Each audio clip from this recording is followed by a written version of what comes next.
Howdy howdy, my name is John, and this video is my review for Man's Search for Meaning by Viktor Frankl. This book is divided into 3 parts. The first part is Frankl describing his Holocaust story.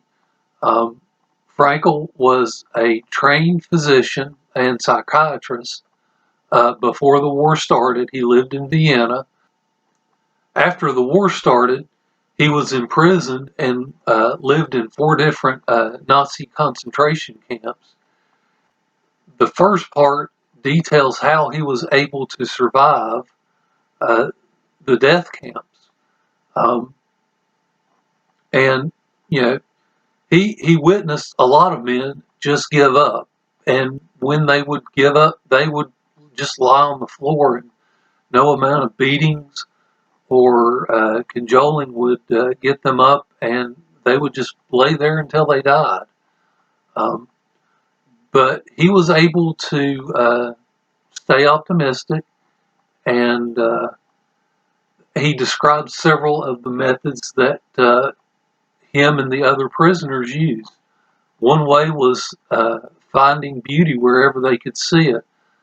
He describes taking a train ride and looking out at the mountains. He describes one case where a fellow prisoner came in and got the other men out to look at a sunrise. He also describes how he would have imaginary conversations with his wife. He was careful to contrast this with some people would have a false belief that they may get out by Christmas, but when Christmas would come and go, they would fall into a deep despair.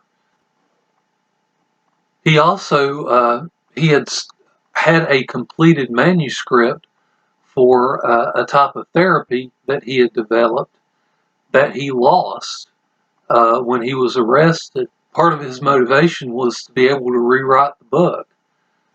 He would also imagine himself telling stories about his current situation as if it were in the past, which is something that I've occasionally done on myself.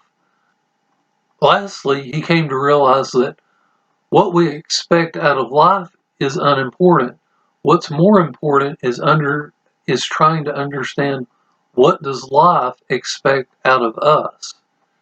And just that reframing of, what does life expect out of us, that can help us through moments when we are suffering. At the end of part 1, Frankl describes how he and the others that survived the concentration camps transitioned back to the real world after they were released. What I find amazing is that Frankl was able to do so without any bitterness or anger, and he was able to help the others that survived, to do the same. And I would like to read one passage that kind of illustrates his philosophy. Only slowly could these men be guided back to the commonplace truth that no one has the right to do wrong, not even if wrong has been done to them. We had to strive to lead them back to this truth, or the consequences would have been much worse. The second part of the book is describing what he called logotherapy, which logo is the Greek word for meaning. And so instead of Freud, who posited that life was a search for pleasure, Frankl posited that life was a search for meaning, and then that happiness is a outcome when your life is being lived according to this meaning. And then Frankl describes meaning as coming from one of 3 sources. Either it is from accomplishing a great work. Second could be it comes from loving someone. Or third, life can have meaning from suffering. And he gives the example of an old man whose wife had passed away and who was grieving greatly for her. And Frankl was able to help the man understand that because he was grieving for his wife and that she had passed away first, she was spared the grief from him passing away first. Sometimes grieving can have purpose. Sometimes it can help someone else learn a lesson that they wouldn't have learned any other way.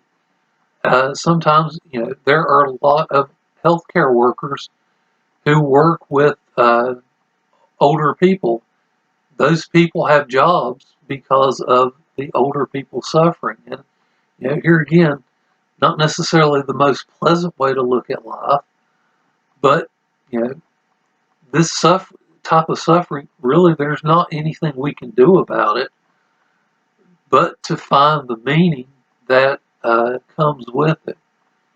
The last part of the book is the case for optimism when life gives us pain, guilt, or death.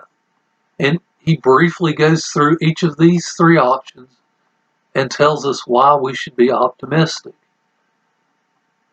This book is an excellent read. If I ever do a top 10 list of nonfiction works, this list is definitely in consideration for making the top 10.